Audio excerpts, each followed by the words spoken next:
Hey everyone, welcome to iHeart Pasta Techniques, a video dedicated to tips, tricks, and techniques on how to make your pasta at home much better. Today we're actually going to cover different equipment that we use in the kitchen to shape our pasta, to help make our pasta, things that we think are really valuable. Maybe you've got some extra time on your hand, you've been watching videos, you've been at home with this COVID-19 quarantine, and you're looking through Amazon, you're saying, what is it that I need to be successful? Well, this is your little tutorial on what you need. We're going to start off with a bench scraper. Bench scraper is pretty invaluable, especially with any kind of dough, really. We use it in bread a lot. With pasta, I use it to help incorporate ingredients into the dough. I cut my dough after I've got the eggs kind of mixed in or my flour kind of mixed in. It's great to help clean up afterwards. You can scrape your surface. You can get back to a clean surface really, really quickly, and it helps deal with all the flour so you're not making a big mess in your kitchen. The other thing that I think is indispensable is a small scale.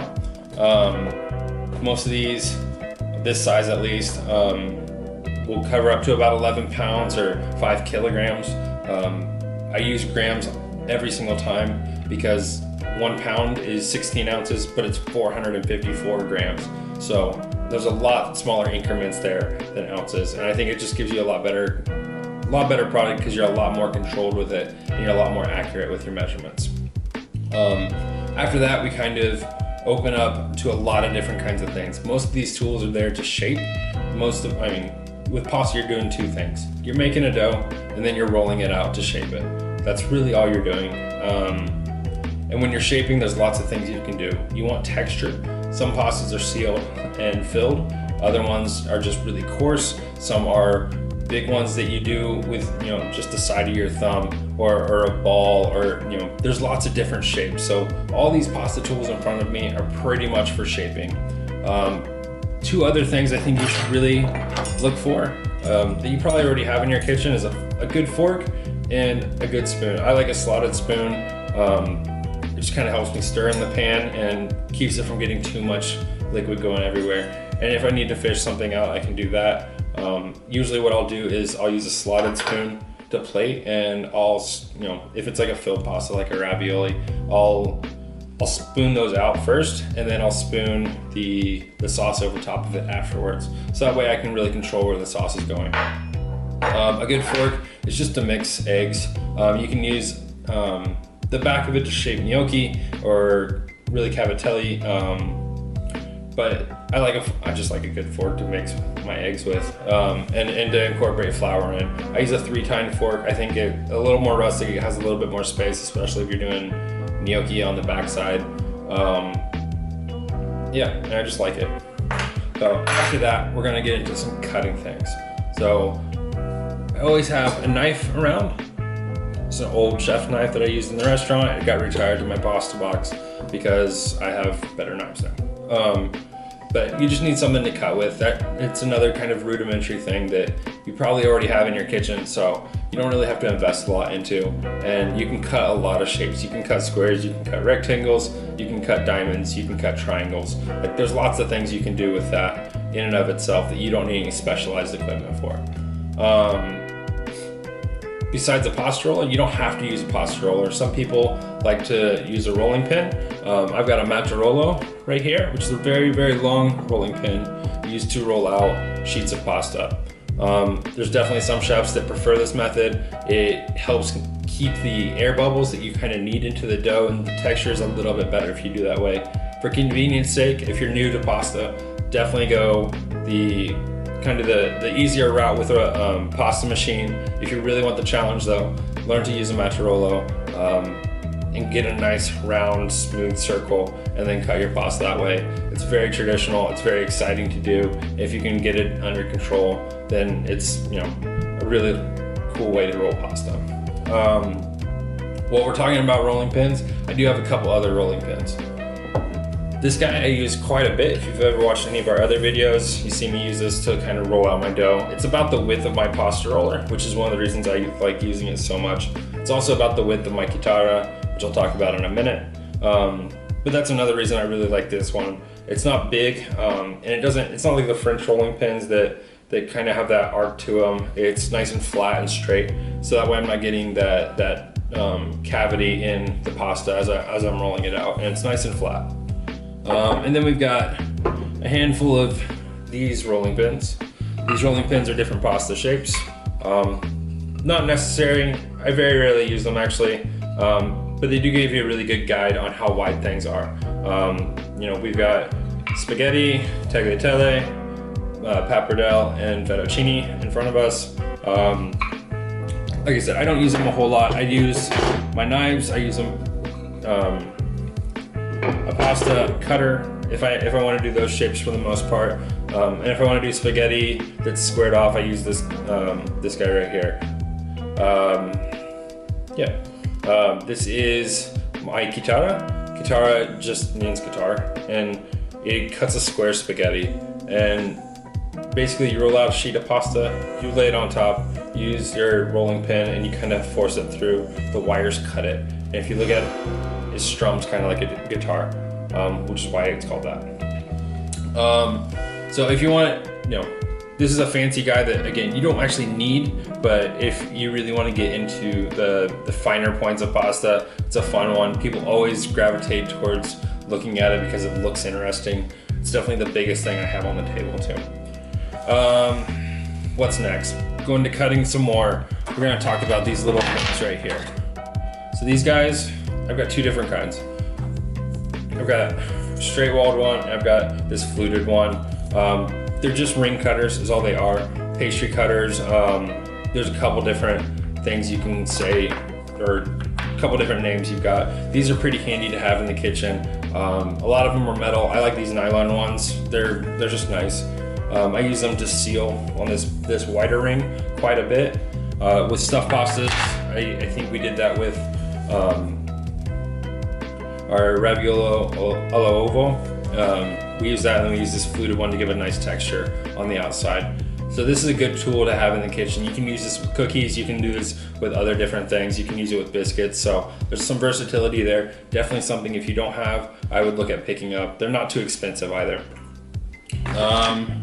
Continuing with cutting, I've got one brass cutter that I use for most things. It's got two wheels on it. It's got a straight wheel and it's got a fluted wheel. I really like the fluted effect on this one because it's very sharp, because it's a milled wheel instead of being pressed. I've got some other pressed ones here. You can see they're kind of they're a little bit more wavy, but I like the really clean, sharp edge of this guy right here. Brass is pretty traditional with pasta. So it's one of those, definitely a tool that, not necessary, but really nice to have. I like the two wheel one just because you have the option of either one. I think this is, it's like 50 or 60 bucks on Amazon. So if you're looking at getting something a little bit nicer, you want to make sure your pasta looks nice at home, this might be a good intro piece to pick up. This guy is just an Italian table knife. It's not really that expensive or anything. They came in a pack of 6. I've given a couple out as gifts to friends. I use it for orecchiette. It's got a nice tooth on it. Not necessarily, if you got a good table knife, just like a good butter knife, that's perfectly fine. The teeth on it are used to kind of grip and pull and actually rip the fibers, the gluten fibers on the pasta. It gives it a nice texture, and that's just what you want with orecchiette. And there's a couple other pulled pastas that you will use a knife for like this, but that rugged texture, the rustic nature of the whole thing lends itself to holding sauce really well. So that's one of the reasons I like this knife, is just it's got a little bit sharper tooth. It's kind of a mix between a butter knife and a steak knife. It's kind of the texture on it. So like I said, if you got a good table knife, butter knife, you'll be fine. Not worth picking up unless you're really getting into the authenticity of the whole thing. Staying with some rollers, we've got this guy right here. Really nice, it adjusts out. You can cut different widths. Again, you can use this in pastry. It's not pasta exclusive, but a lot of people do use it with pasta. You can get even measurements pretty much across the whole sheet all at once.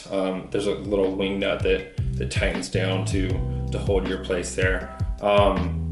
So another thing that, if you're looking for just things to pick up in your kitchen, if you bake a lot, this is another good tool for you. And also not that expensive.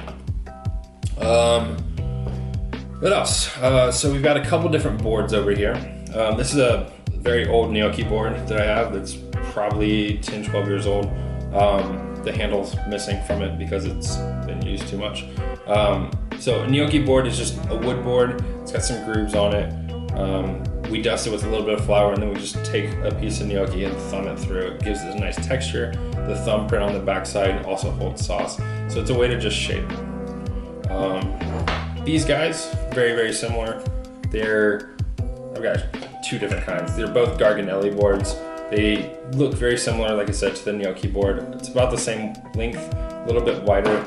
Basically what you do is you take a square of pasta, make a diamond, and then you take this little dowel and you roll it down it. It makes a tube, kind of like penne, but ridges on the outside. It's an old way to make pasta because it's a tube that's not extruded. It's actually just rolled. And you can, if you want to get one board, this is the one to get because you can do that. It comes with the dowel already. But you can use it for the gnocchi, or just like a gnocchi board, you can make cavatelli with it. There's lots of different things you can do with it.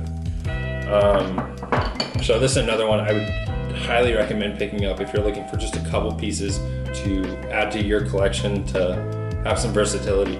People like using it. They like to gravitate towards it for sure because they kind of know what to do with it. It adds a lot of texture on the outside. You just kind of push your pasta on the outside of it and it picks up those ridges. Ridges are great for sauce. Move on to our Corzetti stamps. I've got two different ones. This one I actually had custom made for an old pop-up that we used to do. But a Corzetti stamp is, it's a stamp that's got a different pattern or texture on one side, and then there's a side that's more for just texture. Traditionally they would have like a coat of arms or some kind of insignia of location, and so they would make pasta. It's usually a wine-based pasta, and then they take it and they just press it between the two. The bottom side is almost always cut pasta, so you can use this to measure. You cut your pasta out, and then you take your rings, you put it right on top, you smash, you're good to go. This isn't one I use a whole lot, but I like having it when I want to kind of show off a little bit. One of my favorite pasta dishes we ever did was a Corzetti with as a golden beet Corzetti with some just roasted beets, raw beets, and pickled beets. And so there was like all these different colors of beets, and they're all rounds and different textures, and it was just a lot of fun. So Corzetti kind of has a special place in my heart. Next we'll go to a Rosilli board. Kind of the same thing as the gnocchi board. It has dowels on it, and basically you can run pasta down the outside, press it in, and you'll get lots of different texture there too. A little bit wider than the gnocchi and the Garganelli board, so a good option there if you want to just kind of make a real ridgy pasta. My last board that I've got here is a Cavarola board. Kind of the same with the other boards. All the boards are pretty much there to add texture. This one's got some scallops on one side, and it's got these diamond patterns on the other side. You can roll a sheet of pasta across it with a rolling pin, pick up lots of texture. I've seen people do ravioli where they'll texture the top side and then they'll seal it, so that way there's a lot of texture on the outside. It makes it visually interesting. You don't have to stay just to traditional board-shaped pastas. Like, there's lots of other applications for them. But if you want to pick up a single board, I would definitely go Garganelli.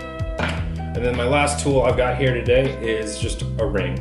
I use it to plate a lot. It's one of my favorite things to kind of contain.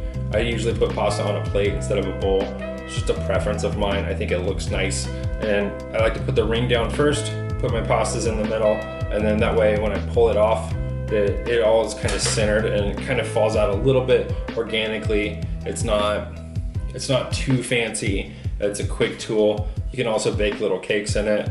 So there are other applications for this as well. There's some other fancier fine dining plating techniques that I use it for as well. But I use it for pasta a lot, just to kind of make sure that it all looks fairly nice and not too messy. So with that, that's pretty much all the stuff I've got in front of me today. Again, if you want to pick up a couple things to make your pasta better at home, I definitely would start with your bench scraper, your scale, Garganelli board, and then probably some of the rings. Probably get the straight ones, that way they're more versatile that way. Everything else you can kind of make happen on your own, really, with stuff you got around the kitchen. Oh, I forgot about these guys. These are ravioli stamps. Basically, you put a filling in between two pastas and then you press down. They're crimped on the edges. Another cheap thing that you can pick up pretty easy if you're interested in stuffed pastas. I don't like the ravioli tray. They look like an egg tray almost. And basically you lay a sheet on it, you put filling in each one, then you put another sheet and you roll a rolling pin down. I don't personally like it. I'd rather do a sheet on my table and be able to control everything about it, the spacing of it. But I do have the stamps in case I want to do something like that. But like I said, if you want to just pick up a couple things, there's some easy ones that'll definitely get you to have more options in the kitchen and definitely give you some versatility with pasta. So with that, don't forget to like and subscribe. We'll see you next time. And this has been IR Pasta Techniques.